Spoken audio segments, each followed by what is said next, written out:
ఎంతమంది చనిపోయారండి? 20+. ఎస్. మొన్న రామ్ గోపాల్ వర్మ ఇచ్చిన ట్రీట్లో ఏముందండి? మీరు చదివారా? ఆ నోట్ ఏమన్నారు? ఏదో దేవస్థానానికి వెళ్తాము, తొక్కిసలాట్లో ఎవరైనా చనిపోతారు, ఎవరిని బాధ్యులు చేస్తారండి అని అన్నారు. It's a correct, absolutely correct. అతను వేరే విధంగా మాట్లాడుండొచ్చు, కానీ అతను మాట్లాడిన మాటలో న్యాయం ఉన్నది. జరిగిన ఇన్సిడెంట్ని దృష్టిలో పెట్టుకొని బన్నీ సార్ని శిక్షించడం అనేది కరెక్ట్ కాదు. యాజ్ ఎ ఫ్యాన్, ఒక పౌరుడిగా కూడా అదే చెప్తాను. సో ఇది ప్రస్తుతం ఉన్న సిచ్యువేషన్ అది. సో వెరీ కామ్ డౌన్, ఏం లేదు. మనం చూడొచ్చు ఇక్కడ ఇవి గేట్స్. సో అది పార్కింగ్, ఇది గేట్. సో ప్రశాంతంగా కనిపిస్తుంది. కొంచెం ఈ మెయిన్ గేట్ ఇక్కడ అంటే ఇది బాల్కనీ. సో ఆ రోజు ఈ బాల్కనీ ద్వారానే లోపలికి వెళ్ళినరు. ఇది కామన్ పీపుల్ ఎంట్రన్స్ గేట్ అన్నమాట.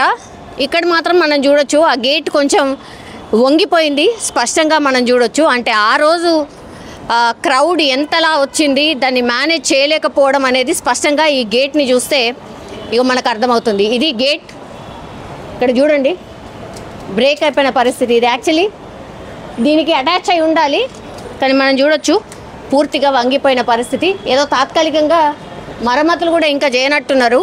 ఇక్కడ చూడొచ్చు సమ్ చైన్స్తోని కట్టి ఏదో నార్మల్గా మరమ్మతు చేసిన పరిస్థితి. ఇటు కూడా మనం చూడొచ్చు. సో ఆ క్రౌడ్ని మేనేజ్ చేయడం ఎవరి వల్ల కాలేదు. దానికి సాక్ష్యం ఈ గేట్ అనమాట. టోటల్లీ ఈ గేట్ ఆల్మోస్ట్ బ్రేక్ అయిపోయింది. ఈ ఇక్కడ కూడా చూడొచ్చు కింద, ఈ కింద కానీ ఆ తర్వాత ఈ పైన కానీ టోటల్లీ కంప్లీట్గా ఈ గేట్ అసలు దాని ఆనవాళ్ళే కోల్పోయింది. ఎంత స్ట్రాంగ్ గేట్ మీరు చూడండి, అట్లాంటి స్ట్రాంగ్ గేట్ పరిస్థితి ఇది అనమాట. ఇక్కడ అసలు ఇసుక వేస్తే కూడా రాలినంత జనం ఉండే కంప్లీట్గా. అట్లాంటి టైంలో ఇన్సిడెంట్ జరిగింది.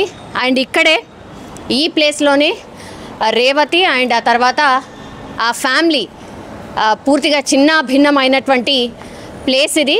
ఆ కేసు అంతకంతకు నడుస్తూనే ఉంది విచారణ పేరిట. అండ్ అరెస్టులు ఇంకా కూడా కొనసాగుతున్న సిచ్యువేషన్. ఈరోజు ఇక్కడ బౌన్సర్ అంటే అల్లు అర్జున్ బౌన్సర్ని తీసుకొచ్చి ఇక్కడ పూర్తిగా సీన్ రీకన్స్ట్రక్షన్ చేసి అరెస్ట్ చేశారు అని అన్నారు. కానీ ఇక్కడ ఉన్నటువంటి ఎవరైతే గేట్ కీపర్స్ ఎవరైతే ఉన్నారో వాళ్ళే స్పష్టంగా చెప్తున్నారు అసలు ఇక్కడ ఎవరు రాలేదు, కంప్లీట్లీ అది ఫాల్స్ న్యూస్. సో ఆ వీడియోని బేస్ చేసుకొని మాత్రమే ఇప్పుడు అల్లు అర్జున్ బౌన్సర్ని అరెస్ట్ చేసిన పరిస్థితి కనిపిస్తోంది. సీ దాట్ కట్అవుట్, ఇంకా కూడా ఆ సినిమాకు సంబంధించిన కట్అవుట్ మనకు స్పష్టంగా కనిపిస్తోంది. సో ఎగ్జాక్ట్లీ December 4th రోజు ఎంత హంగామా వచ్చిండ్రో ఆ తర్వాత మాత్రం పుష్ప 2 రోజు వార్తల్లో ఉంటుంది.